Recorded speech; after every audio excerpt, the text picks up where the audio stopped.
New York, big city of dreams. New York, big city of dreams.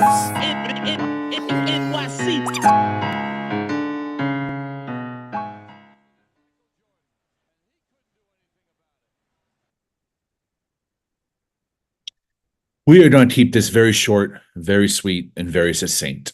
I'm going to rant here for about 20 minutes. If Ebony is able to join us, I'm going to allow her to rant as well. We go back and forth on rants. And if she isn't able to make it, here she is. All right, sis, let's ball. So I was just telling our KOT audience that I'm about to go on a rant. And then if you showed up, I was going to pass the rock to you and you go on a rant. But now that you're here, we can go on a rant together.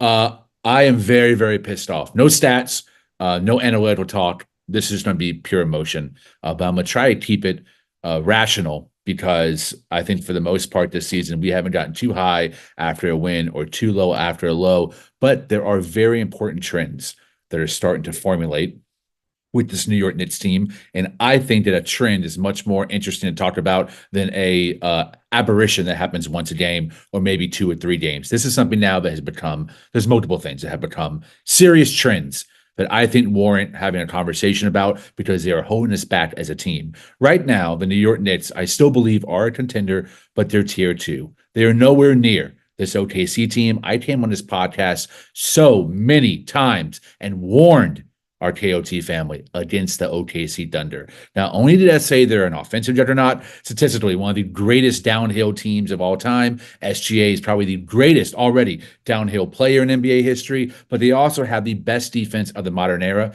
within the 21st century. And statistically, adjusted for pace and scoring, they actually have the best defense in NBA history right now. Their brand of swarming, blitzing, double teaming basketball, constant hedging, constant digging, constant doubling on the right player, crashing out and recovering on the 3-point line makes them an absolute threat for any team unprepared to play championship level basketball all 2 games of a season. And now the first thing I want to talk about is going to be where we stack up against the real contenders. Before I do, let me introduce my sister in arms. I'm probably someone who is living up to her name as Mad Knit Fan tonight. My girl, Ebony, let the people know how you're feeling. Oh yeah, I'm mad. Oh yeah, I am super mad. Oh look, I got earrings falling off. I'm mad. I'm mad. Like this is the most mad I've been at a Knick team in a long time. Probably, I want to say when we was bad. Probably this is the last time I felt this way. It was just a lack of effort. It was a lack of heart. It was that meme, stand up. That's how I felt today. There was no resistance inside, outside, pause. They got it whatever where they wanted to. And it was crazy because I had said in the pre-game space, we can't let the others beat us, and we have to make it difficult. We have to do what we did the first half, the whole game, and we just continue the last game to this whole rest of the game. It's like OKC was very focused and they knew the game plan, and we are just I don't know what we're doing. I had no idea what we were doing. It was a disgrace. I was very embarrassed, and they deserved all the boos. I felt like I try to be even kill because I don't want the game. I don't want to be blinded. I want to see exactly what's going on. Hate can blind you. But today I was very toxic. I'm not even gonna hold you. I was extremely toxic. It's bad. 70 points at half. Jalen Brunson, I know you're a smaller player, and me being a smaller player, I understand what that was. I stopped growing in like 7th grade. I thought I was gonna be a power forward, and then I just stopped growing. So I know what it is to be small. I'm 5'7", legit 5'7", and but it's heart. Defense is all about heart, hustle, and will. He was terrible defensively. They target him again, but this time the whole game, and he looked lost. And it's not even the fact of you being a smaller guard. You got to pick better angles. You getting beat off the dribble. It was terrible. He didn't have a chance. It just looked like he said, "Oh, I know I'm not a good defender. I'm just not a good defender." You can't believe that though. That's not something you believe in. Like, people ask me why I'm a Steph Curry fan. Yes, Steph is not the best on offense, but he'll give you his all on that end. I mean, on defense, I'm sorry. He'll give you his all on that end. You get what I mean? He's a decent team defender. It was just terrible. We're not playing smart. The only person that came out to play ball today was Hart to me. Again, Cat having problems in the post. I don't know what that's about. We need to get that together. And our pick and roll defense, the league, our pick and roll defense is atrocious. It's atrocious. Terrible, in the words of Charles. Terrible. This game made me want to drink. I was like, I got a pod. I can't be drunk on the pod. I got a pod. But that's how bad it was. It was so badly that my TV cut off. It said error occurred. That's how bad this game was. My TV did not want to play it. Like, it said error. I had to record that. I would definitely send it to you, Lee, because it was funny. It just stopped. TV just stopped and said error occurred. And I said, "You right. You are right." You are absolutely right. It's funny you say that, because about 5.5 minutes left in the game, my cats were fighting each other because the apartment energy was very angry. I was fuming, I was cussing, I was banging on the walls. My neighbor was banging on the wall back, and my cats would chase each other, and they hopped on my table bots, and the TV cut off.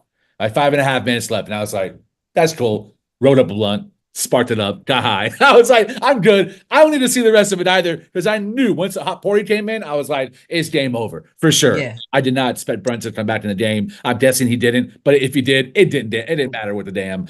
I am sick and tired of playing with teams that matter and getting embarrassed, because when we get beat like this to OKC Thunder twice in 1 week, it makes that 9-game winning streak look like absolute basua. It makes it look meaningless. It makes it look we can only beat the bad teams. And before you start calling me hyperbolic, not you, but maybe the chat or someone on Twitter, let me break down some stats. We are 0-5 against teams with a better record than us. These are the stats thanks to Ian Bedley. We are 9-11 against teams above 500. Here's the real kicker. This is the real sign of how much a real contender we are this season. 1-6 against top 8 teams. That means the only time we're ever whooping some ass and we're having highlight plays is against teams like the Wizards, against the Nets, not the Bulls, against a broken Orlando Magic, against Portland Trailblazers. These are teams that we've been able to earn wins at, and it really puts the season into question in terms of how dominant are we really when we've had one of the easiest starts in the NBA. But let me tell you, that easy schedule is about to crank up, and the only way we're ever going to pass this and turn the season around is if Wingstart starts cooking. Today, a combined 4 points, combined 4 rebounds, combined 4 assists. Mikal Bridges, OG Anunoby, 2 of 17 from the field, 0 for 12 from 3. The team as a whole, 12% from 3. These are the type of trends I'm talking about. Again, 1 night aberration, 2-game stretches. I don't get too high, I don't get too low, but trends, season-long trends. This fatigue is becoming very serious, in my opinion. And there is zero evidence online or on the pod of me being minutes police. However, the time has come for us to have a real combination about long-standing, not one night, because today Tibbs I thought was actually flexible with the rotation, but moving forward, there has to be some plan in place for us to allow our starters to get rest while still trusting the bench to complement the other starters they're sharing the floor with. I've said a lot. I've unloaded a lot. The clip is empty. I'm going to pass the rock to you, Ebony. Comment on whatever you see fit or start a new topic. I'm good to go. I'm pissed. Oh, you know how I get with defense. As you can see, I was going to come in here with my Knicks stuff on. I said, nah. I had to go full, make defense great again. Because this is 70 points in the half was crazy to me. And then 20 points to somebody whose season high was 19 for the whole season. He got that in the first quarter. He got that in the first half. He got it in the first half with about 6 minutes left in the half at that. At that. So I have, me and my props. So I always talk about locked up. They won't we ain't locking nobody up. We towing stuff today. We towing the police Not today. The police. We towing the police now. See the tow trucks? Man. Yeah. Boo, woo. Yep, it's out. Flat tire and all. I'm about to be the menace police. And Tibbs, I saw what you did. Introduce it. Here you go. Tibbs. You busted that one out last pod. It's super appropriate now. Yes, exactly. I see what you did. You're being petty. And I don't like it. We're not asking for all the bench players to be in there at the same time. That's never what I asked for. I asked for you to help your starters. That's what I asked you to do, to get the most out of your team. So you playing these minute wars or whatever you doing, Tibbs, I see you, and I don't like it. I don't like it. And I don't like that we're having problems with the zone and the trap again. I don't like that. We said we was going to get shooters, and that wasn't going to be a problem no more. That's lies. Y'all told me that Mitch was spacing problems. Mitch is not here, and we had tremendous spacing problems today. Tremendous. It was just straight people. They were shooting on the first attempt. It was a little dribble drive, kick out shot. That was our offense the whole game. Pick and roll defense. It didn't matter who it was. Hot Porty. It didn't Precious. Cat. It didn't matter. It was terrible. It was terrible. You cannot keep dropping, especially to shooters. You're helping them. That's a straight pull-up. That's the type of stuff I worked on, and I didn't make it to the pro level. You get what I'm saying? That's the type of stuff that my father we worked on in the park all the time. You go to the elbow, you pull up. You're helping people get to their spots. The defense has to be better. The offense has to be better. Jalen Brunson has to be better on both ends. I'm tired of it. I can't. I love you, JB. I really do. But the defense, you're driving me nuts. You're driving me nuts. And I heard the roommate show talking about, yes, I know you guys are gym rats. I get it. But I need you to be film rats. Something has to give. Because the angles you're taking, you're not playing smart. Why are we pros having problem with the zone? Why are we pros trying to dribble through the zone? This is stuff that you learn on the basic level of basketball. The IQ is missing. Something is disconnected. There's something disconnected. I'm sorry, y'all. I know I'm not. I'm this team. I don't know what team this was, but it ain't the one I root for.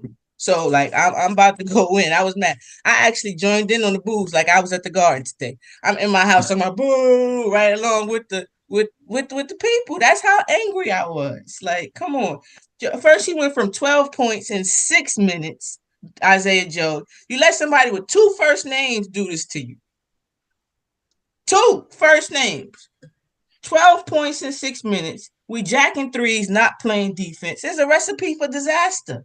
If your jump shot, it reminded me a lot of Miami. And again, this is what I was worried about. Because when pressure situations come, we continue to go back to this ISO terrible ball on both ends. The defense not talking, not rotating, not doing not stopping anybody. Today was I don't know what today was. I don't never want to see this again. I was going to rewatch it. I can't do it. I started clipping stuff during the game because I'm not rewatching that. Then he went 17 points in 5 minutes. Cat can't let and Cat, don't let nobody with no tail guard you. Come on. He let Kendrick Williams look like a defensive player of the year. Why? I want to address your argument on zone because I think it's really important and it lends itself to the idea of trends I was talking about. Our inability to combat a zone did not start this season. We saw it for the first time in severity 3 years ago when we played the Miami Heat in the playoffs, and Erik Spoelstra around game 2 really started employing a heavy zone against us, and we had no idea how to counter it. We really started seeing the level of shooting from Obi, from RJ, from Grimes. That's when the severity of us as lacking volume shooting, not 40% on 1.5 attempts a game, but volume shooting, as Ebony and JLS have taught me, is super important against teams that have multiple identities defensively, where they don't just do one thing all the time like the Knicks do. They do multiple things and they adjust based on their competition. So this is a 3-year issue that Tibbs has not adjusted offensively to say, okay, when we did a team like OKC who's playing a 10-man rotation, or a team like Miami Heat who play a tight 9-man rotation on the screen, and you see the zone, here's our 3 options that are going to be bailouts every single time if this first, second, or third action doesn't work. We're going to make sure we have this guy on the court, or we're going to make sure that this guy's a secondary ball handler, or we're going to start running the offense through this guy in the corner to hit shooters or cutters in the back door. That doesn't happen. The offense doesn't just change, it stalls. And you're right, it goes right back to Brunson hero ball or Cat hero ball. And another horrible trend is the fatigue and the overplaying of players, because when you play too much, what happens when you're tired? You play slower, which is why we're back-to-back seasons dead last in pace. What happens when you're tired? You stop rebounding, which is why we lost a rebounding battle today, 46-42. Your three-point shot quality goes down, 12.5% from the perimeter. Your shooting quality goes down, 38.9% from the perimeter. And I started watching other things go down. I started seeing worse ball screens. I started seeing higher pick and roll with Cat. Cat not being have the energy, but get in the paint to catch it on a sweet spot and making an immediate move to the basket. He started catching that Josh Hart area on the elbow, and now he's having to do one or two laborious dribbles to get to the hoop in traffic, forcing turnovers or poke outs from around the side, and that led to transition points for OKC. You can't allow fatigue to dictate your pace, to dictate your style play, and you can't allow the opposing team depth and rotations to force turnovers and turn you to be on the ropes for the entirety of a game. And that's what happened to us. Not once, but twice in the same week. The same week, we showed the same flaws. That is horrible. Game-to-game, day-to-day adjustments by Tom Thibodeau. Cool, you played a hot party in the fourth quarter. Cool, you played Deuce Bryan in the first. I get it. That's a good adjustment. This shit should have been happening back in December, not now in January. We should have already been at a point where we had an 8-9-man rotation with fresh legs every game instead of 5 guys playing 40 minutes a night. It doesn't make sense for the future. I get it. We're seeing adjustments now, but this has to be a long-term change. Tibbs, you do it every year, and this must be the time where you do it. Change the rotation, increase the bench minutes, and trust your players. Facts on facts, cooking. I agree with everything you say, and then here we go with the extremists. If you don't agree with it, you want to fire Tibbs, minutes police. Call me what you want. At this point, I'm about to be the captain of the minutes police. I ain't even gonna hold y'all, because again, like you mentioned, and I have mentioned before too, that if you're tired, you can't give that extra effort. If there is no extra effort, you don't have anything to give. You can't hit those shots. You don't have any legs to hit those shots. Even if they open, you don't have the legs to go get second chance rebounds. I see OG want to jump, and he just looked like he couldn't. It just stopped. He just stopped. And then I seen Tim Bontemps. Did I say his name right? I can't. Yep. Sorry if I butchered your name. That's my specialty though, butchering names. He said that the 27-point deficit was the biggest halftime deficit in Tom Thibodeau era. That's the biggest deficit we had in the Tom Thibodeau's era. Like it was just an awful effort. And again, you have to save your players. You know, the Cavs fans, they were laughing. They laughed. Oh, we don't have to play our players that much anymore. You get what I mean? We don't have to play because they're using their whole team. And people are like, oh, this player's ass, this player's trash, this player's trash, this player's trash. But you can't look at basketball individually. It has to be as a whole. Together, if we work together, then we're good. Then I can sit Jalen Brunson every once in a while and let Cam and them run the show. If I mix them up, maybe put OG with them, maybe put Mikal here, and sit the rest of them, sprinkle them in. But Thibodeau seems to me like he is being petty at the moment. You know, oh, you want the bench? Here goes the whole bench. Like it's all or nothing. It's extremist. It's very extreme to me, and it's very like condescending, and I don't like it. I don't like it, Mr. Potato Head. I do not like it. Speaking of extreme, I agree with you. I am absolutely not calling for Tibbs' head, and I'm not calling for any trades. There's not a realistic trade. And then when I say realistic, I mean, if you're going to give me a trade, you tell me how the salaries match, so we stay in reality, and tell me what the other team's incentive is for trading X player. I want to hear that argument too. Because if you say, oh, let's go get Herb Jones from New Orleans. Well, he's out for the season. Now what? Or let's go get Jeremiah Grant from Portland. He makes $31 million. How do you add up to that money? Do a team have an incentive to trade? Detroit's balling. They're not getting rid of Isaiah Stewart. He ain't going nowhere. They're over 500. They're going to make the playoffs. You have to look at realistic trades. And when you look at the realistic trades, you start having to rely on names like Kevin Huerter or bringing back Tim Hardaway Jr., something that's realistic but comes with a lot of caveats and a lot of weaknesses. We are going to improve internally. It's going to have to be a change of mentality from the team's effort on defense and the coach's philosophy on both ends of the ball. That's the only way we turn this season around, is Tibbs making the adjustment he's made every year since he's been here. I am not going to call for his head on regular season results. I am going to call for his head on the playoffs. If we get bounced in the second round, I will never be on a podcast and not say, fire Tom Thibodeau. Every single time I'm on air, I would say, fire Tom Thibodeau if we lose in the second round to a team that we should beat. If we lose to the Celtics, okay. If we lose to Detroit because we fall in the standings or they rise, hell no, he's out. That's my argument. I'm not going to say fire him for the regular season, but damn it, in the regular season, he is at that apex, that pivotal moment in the timeline where he has to make that decision he's made every year. It's an adjustment decision on the rotation, whether it's the bench or the starting five, to help the defense. Yeah, I agree. And again, I'm just gonna say this because people always say, "Oh, what are you gonna do? He's gave us the best record." I don't care about our regular season record. I want to win a chip. I want to see the Knicks win a chip. So what's the definition of insanity? People are like, well, we know Tibbs. I know we know Tibbs. Does that mean I have to accept his results? Because if we know Tibbs and we know the results, why would we keep letting this man coach our team if that's always going to be the results? If you're not going to change and adjust and we know the results of that, why would you keep going on that merry-go-round? That's crazy to me. So I understand both ways. I'm pretty good on balance, though. I'm not calling for his job, but just like you mentioned, if the results don't match in playoffs, you know me, because I was never a big Tibbs fan in the first place. One of my favorite players is Derrick Rose since Memphis. So, like, I understand Thibodeau very well, very, very well. And again, insanity is doing the same things over and over and expecting different results. It gives very much shut up and fan. And I put a lot of money in this team, so I'm not shutting up and fanning. I do not expect a coach has to adjust. They have to come out their comfort zone every once in a while because the ultimate goal every time is to win a game. You're going to do whatever you need to win this game. So if I know I have on my bench somebody that may not be offensive minded, but does very well in the pick and roll scheme on small little guards or bigs, why not use him for a little while? Why didn't Sims see the game today? Why didn't Sims see the game at all today?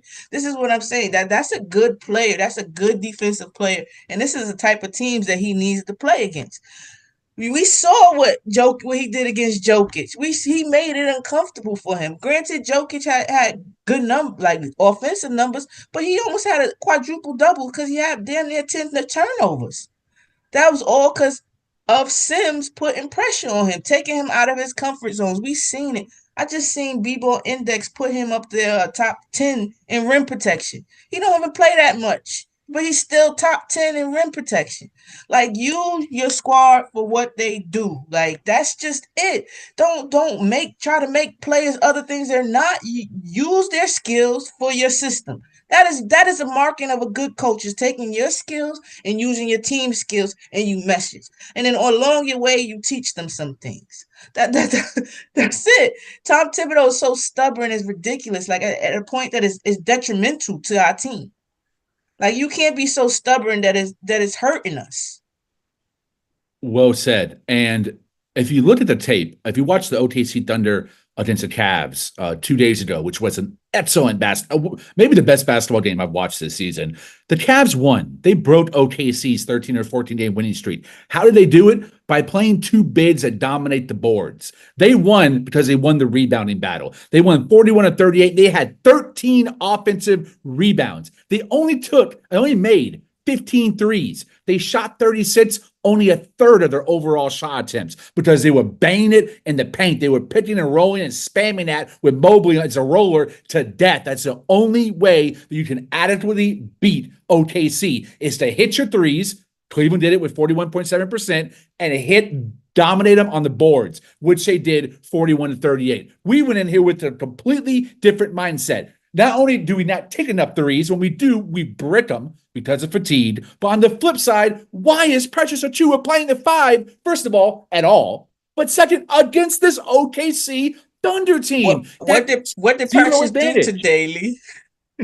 Do what? Well, I said, what did Precious do today? I don't remember him.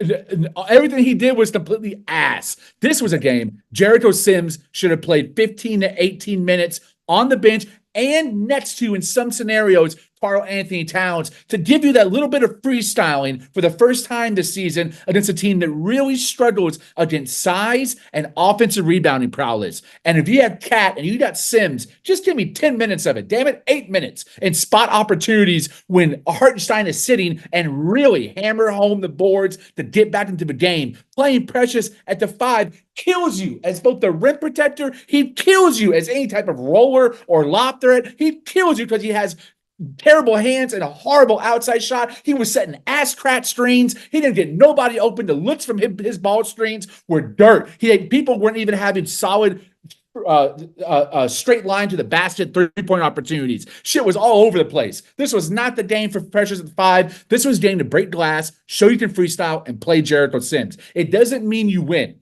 I don't think you play Jericho Sims and you win, but you're competitive. You don't get blown out by 25, 28 the whole game. That doesn't happen. At least you're in the game and you have a chance to win it. But that doesn't mean playing Sims you win or playing the rookies you win. But in certain situations, there are tools in your tool set, and it's up to you to utilize them or not. And Tibbs rarely does. Yeah. I'm really surprised. Like this is the definition of a Sims game. I think he would have made it a lot more difficult for Shea. I definitely think he would have made it a lot difficult coming off them ball screens and helping out Jalen Brunson a lot more. Because again, his defense was terrible. If I could give him an F minus, I would. If it was such thing, that's what he got for defense today. It's just we don't have any resistance. When you play defense, is the reason why the Magic are such a dangerous team, because they play such aggressive, good team defense. So even if they're missing a billion gajillion players, they always have a chance because they make it ugly for you. So granted, we can't score, but if we don't allow you to score either, then we always got a chance. That used to be our identity. That used to be the identity of the New York Knicks. I don't know what our identity is, and we need to find that ASAP. Calling, and I see people calling Jericho Sims trash. Again, there's two sides of the ball. How come we don't call offensive plays that don't play defense trash? Why is it always when the defensive player can't really contribute, or that's not his job in that system? Got to remember, this is a system. So if it's not your job in the system, I mean, you're trying to stay on the court, what are you going to do? You're going to star in your role to do that. Right? And that's exactly what Jericho does. I will take his setting the screen and opening up JB, Mikal, and OG over him doing a hook shot or trying to post somebody up. I'm sorry. I'll take the 3 for 2. I will. But that's the thing. And then the fact is that I see they say it's not the player's fault. Yeah, we didn't hit shots, but nothing was in flow. I seen a play where all other 4 players were trying to set picks for Jalen Brunson. It was literally double picks on both sides. And then he tries to dribble, and now there's no spacing. Like, what are we doing? What are we doing? Now he looked very Julius Randle in one of them plays. I ain't gonna hold it. Twirling, whirling to nowhere. That's what he did. And it's the first time I've ever been this mad at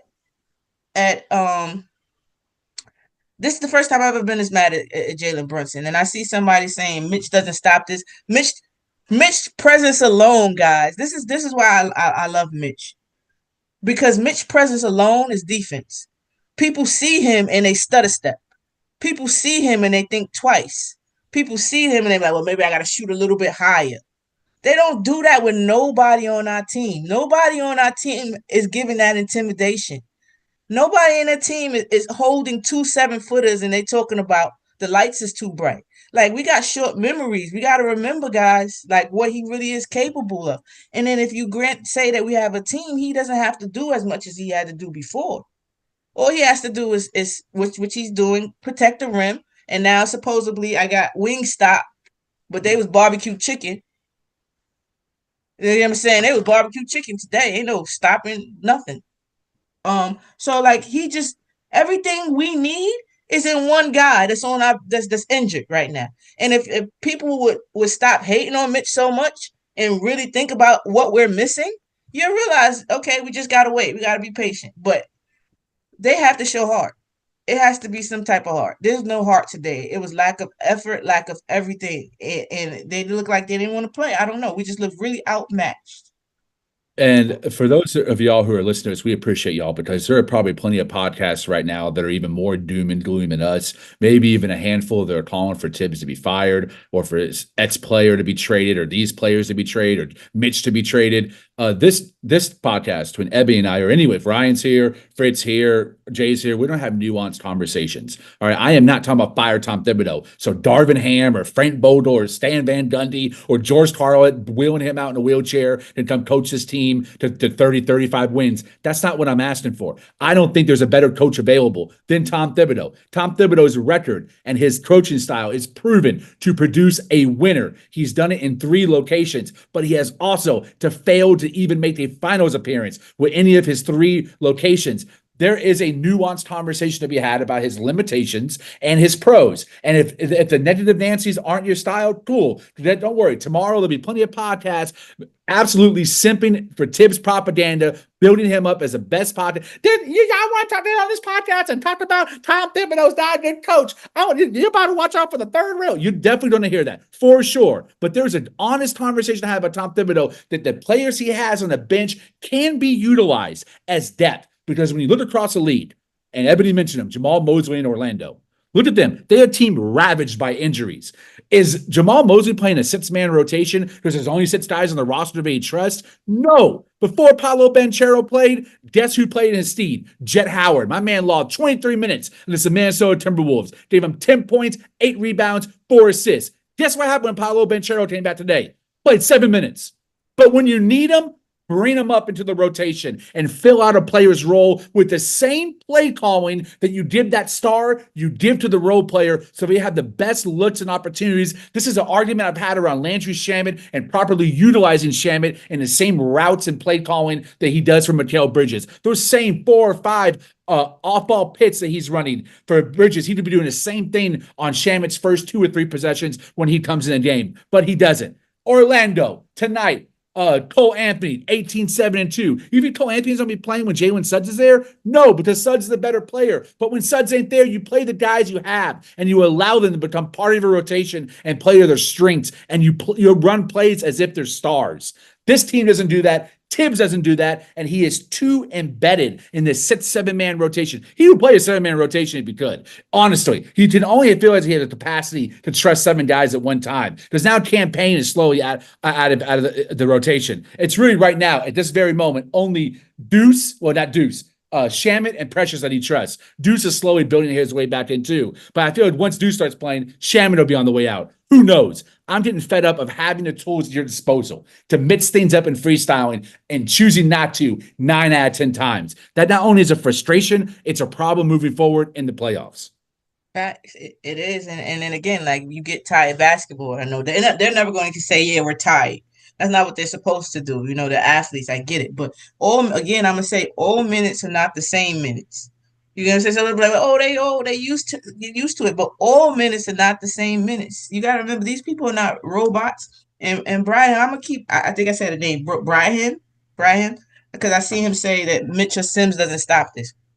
Okay. I had clipped some things, so and probably tomorrow I'll put it up on Twitter. Some of the things that I saw, and I'll show you how that I don't believe that because again, Cat is okay 1-on-1. He's okay when his player has the ball and he has to stop them.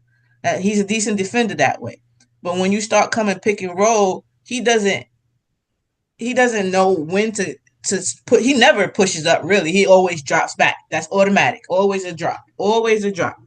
Then you factor in the 3-point percentage and things of that nature. When you have Jericho Sims out there, you can full on switch. Like they've done that. They're comfortable where they just switch. Oh, you take that guard, Jericho. I trust you enough to guard him. So they had 70 points in the first half. How can you really say that Mitch or Sims couldn't help that? 70, that's what they do. They had 70. They were going backdoor on us, and they were doing it freely because there's no rim protection. There's no enforcer. Nobody that you know back there is going to swat your joint all the way in the stands. We don't have that. So they comfortable. Oh, back E- door. Ebony, You they only made 14 threes. The majority of their points were in the paint or the mid range. They're not a 3-point shooting team. They're a 2-point shooting team. And we didn't even game plan for that. We game planned for nothing. We went guarding chat shit, and we knew the tape is out on how they became the number 1 seed in the West because they do a ton of dribble penetration with SGA as a point of attack, and we do a ton of pick and pop on the pick and roll with trailers, guys like both J Dubs, iHeart with the push shot, Dort with a layup. All these guys, they don't shoot threes. Only 14 made threes, and when they shoot, 50%. We ain't even guarding the perimeter. Holy hell, it's irritating. And I'm a novice NBA expert. I have a very limited capacity for understanding. Tom Thibodeau is a 25-year NBA assistant and head coach, a 30-year head coach in general from college and on. And I just don't understand, how can someone so obsessed with basketball not see simple things that a novice idiot like me can see? What is the disconnect? I don't know. Just stubbornness. Just stubbornness. Again, just stubbornness. And Prezi, I love you. I really do. But hell no to Phil Jackson. No, get that. Never again with that simp. Never again. Never again with the simp. Never again. Never. but it's just stubbornness. That's all I can say. I just can say stubbornness. Because if me and you can talk and I can tell you that Mikal Bridges does well on the move. If he's constantly on the move, if you constantly put him in the rip flash, if they play in zone, Mikal Bridges and OG and Anunoby are the perfect zone killers. They like the mid range. They like flashing. They don't want to really dribble. They want to move around with the ball in that area. You get what I mean? So use them again. Use their strength. Why are you trying to make OG? I don't care how much he's paid. He's not a shot creator. He's trying to get better at it, and I get it, and I respect him for that. But that's not his not job. His job is not to be dribbling and trying to do all that. You have two superstars, supposedly. One very good one who's supposed to be able to get past everybody and anybody, right? Why not use this? Why are we steady just picking rolling it with four people just standing there waiting? And then it was no extra passing. It's just, okay, I'm waiting here. And the first person that passed shot. That was it all game. The first person that got that first pass was shooting. Like, it's just at this point, I get you want to do it your way and you want to prove that you know better more than everybody else. But the ultimate goal is to win the chip. So whether you're wrong or not, it don't matter if you make the adjustments to win the chip. We won't be like nothing. We're just like, thank you, Tibbs. Thank you, Tibbs. Use your strength. If I could tell you, we don't want OG dribbling. We don't want him out here ski. I don't need him to do that. No. Have that baby move. Have him post up. He does very well in the post to me. Like try Jacob. He's long balls and he play defense. Sprinkle him in there. Like come on. I get it, Sherman. You don't trust nobody on the bench, but we have no idea what these bench players can do because Right. Thibodeau sabotages them. He just puts them together, and that's not what we're asking for. Again, that is not what we're asking for.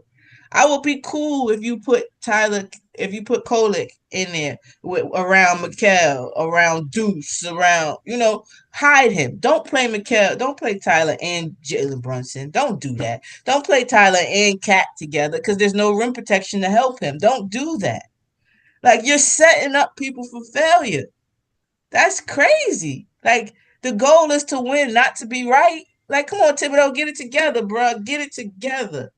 Like, Before the games, go ahead. Like, get it together. Pacome not even Before, on the bench. What for what? Oh, he in Westchester doing what? For why? He's still getting blown out cardio. there, I heard. Like, come on. Like, let him help. Like, Tibbs. Woo, woosah. This is why I didn't want him when we first got him. This is exactly why I didn't want him when we first time. I wasn't happy Tom Thibodeau was our coach. I was like, why? Why? I'm very familiar with your game, Tibbs. I'm very familiar with your games. And again, I just want to say that you have to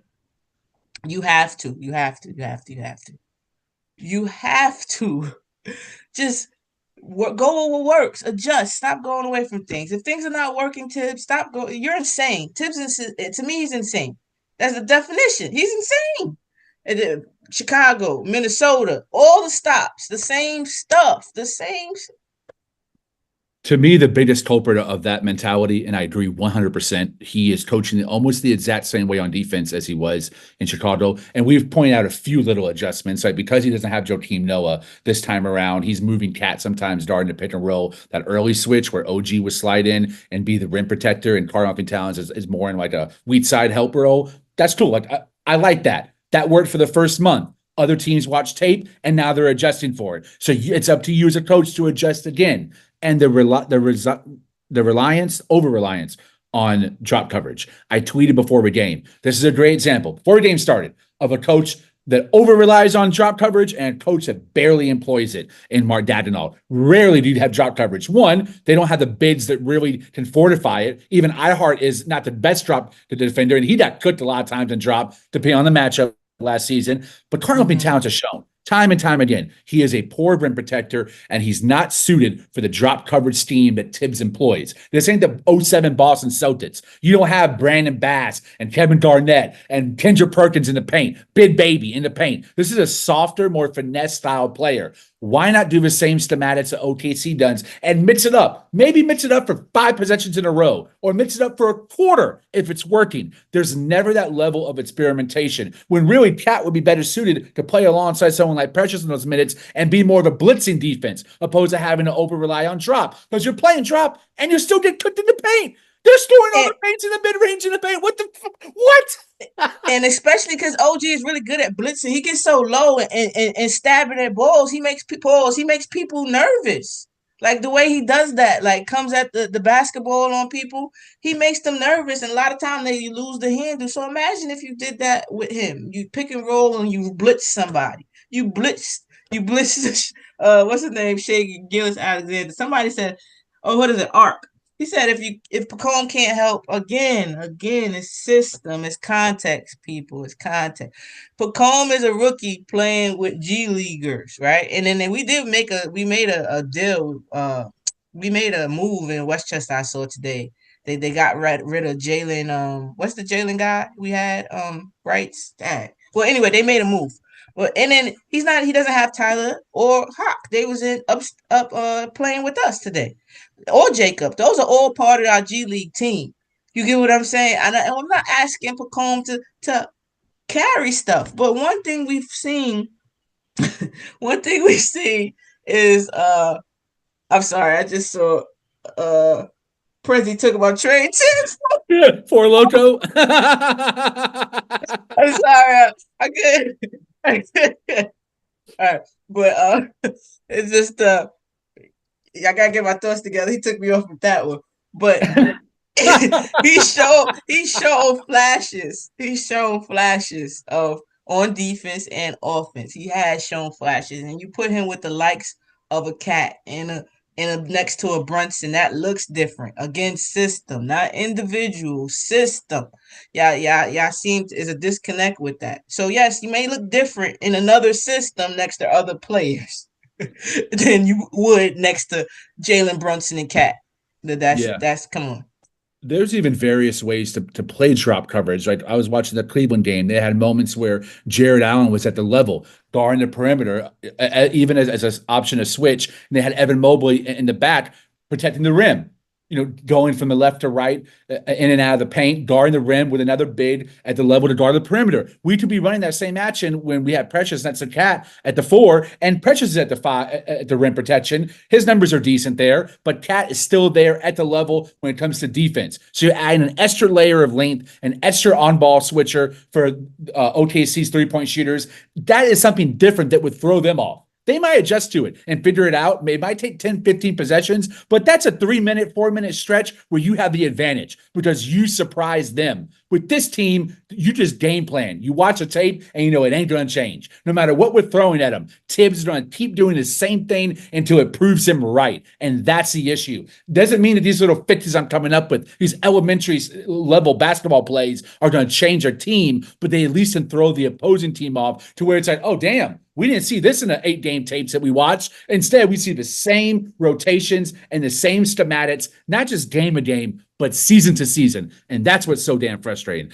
Ebony, I don't know if you have anything else. You can go on a final rant before we move on to Brad Pitt. I don't even know if you have Brad Pitt. Um, My Brad Pitt is Tom Thibodeau and oh James. yeah, he gonna be Mr. Potato Head until he get his stuff correct. I'm sorry, I ain't calling him Tibbs no more. He Mr. Potato.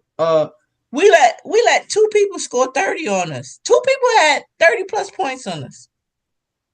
Two. That's atrocious. Two. Um, yeah, all I'm gonna just say is this right here. And make defense great again. He said, "Oh, you Clint, y'all in the gym shooting. Maybe you need to give them knees pause and legs some rest and get in the film room. See where you're going wrong that way. See what angles you take, and especially Mr. You Brunson. Again, I haven't been mad at Jalen Brunson since he's been in the Knicks uniform, like ever. You get what I mean? Ever. But the lack of effort, the softness, and I see people saying that it's if you lose by a certain amount, it's the players. It's both. It's both because we didn't get shots in the flow of the game, and that's the coach's fault. You get what I mean? That's when you help your players. You take timeouts, you set them up, you set plays up, you tell them what to do. And if they're not doing that, they have to have a seat.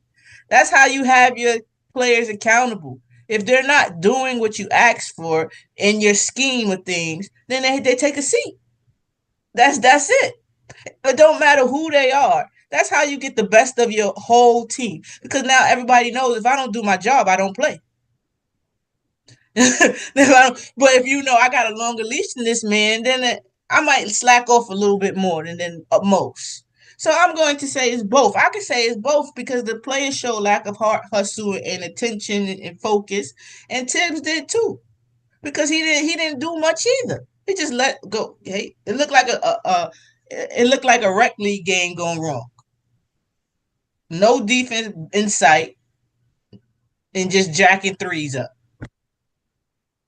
Like Yeah, terrible. and I think it's pretty obvious now after two games, OKC is significantly better than the Knicks. And I see some people in the chat are like, Mark mentioned, what if it's just OKC's a better team? Absolutely, they're a better team. Not arguing that. There's about 3 or 4 teams I would put heads and tails above the Knicks right now.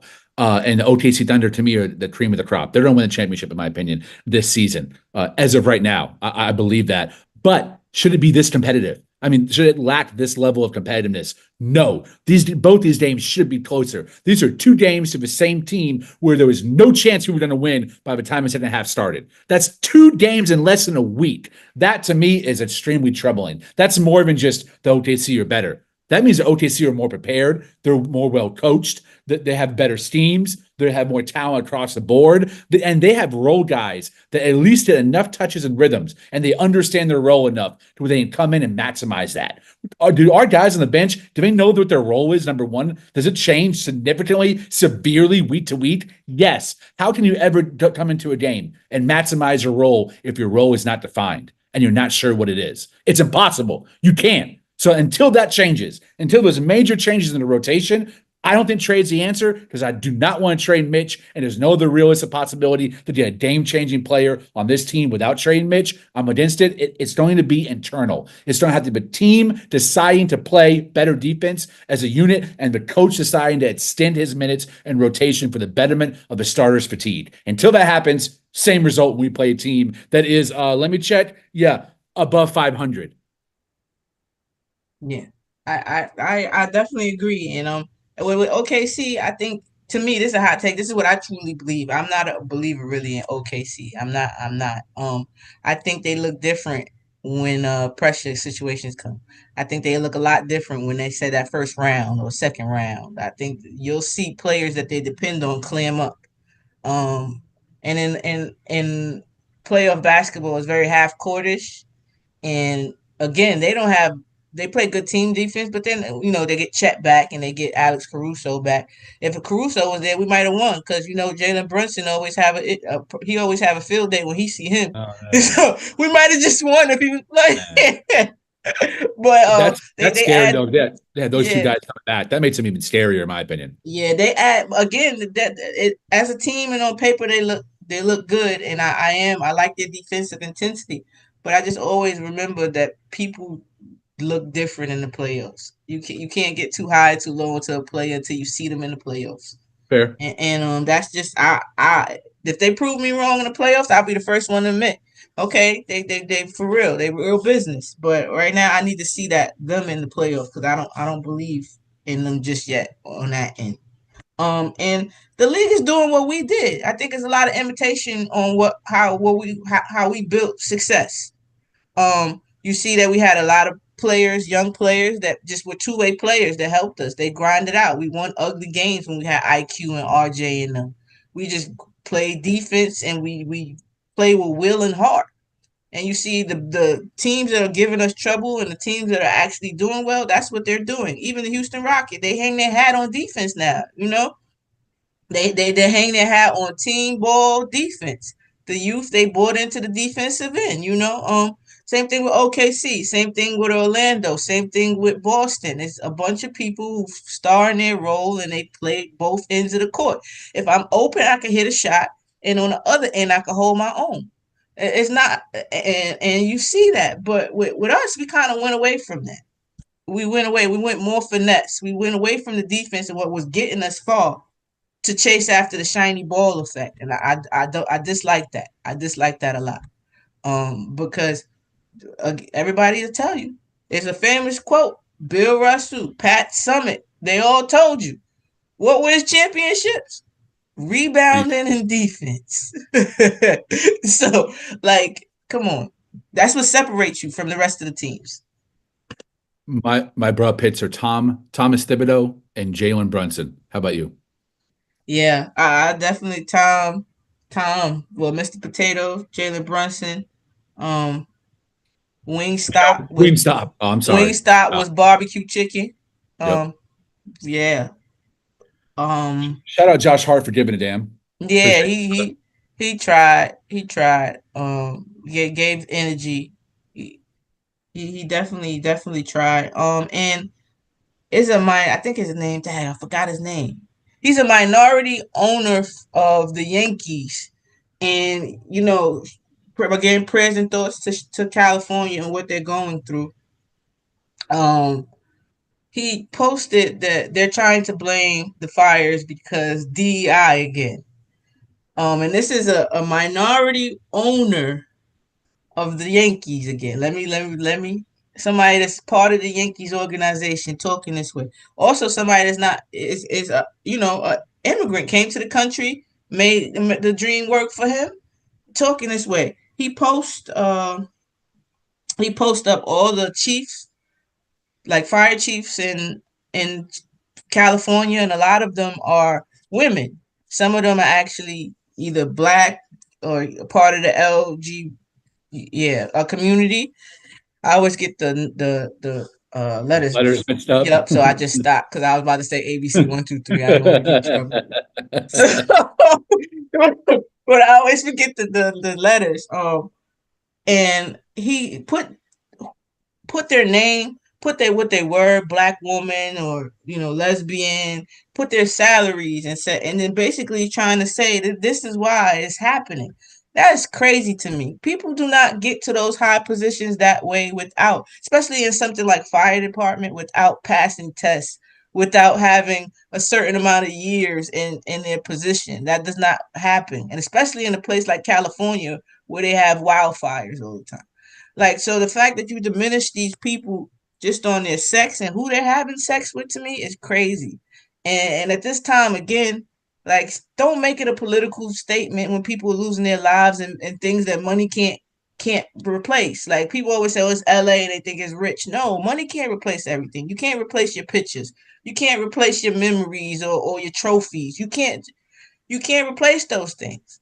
So it's a lot of tone deaf people and always using stuff for a political gain, and it makes me mad. It sincerely does. It makes me mad because this country is going a place that I don't recognize, and with people I don't recognize. So I just want to say, bring back shame, morals, and integrity. Like, bring back shame and moral integrity. Like, let's get this together.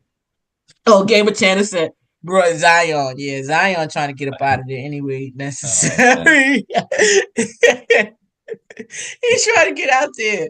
He said, I'm good. I'm good here. Y'all won't let me out. I'll make y'all kick me out. Ebony, where can people find more of your insightful thoughts on basketball and life? You can find me here, of course, every post game.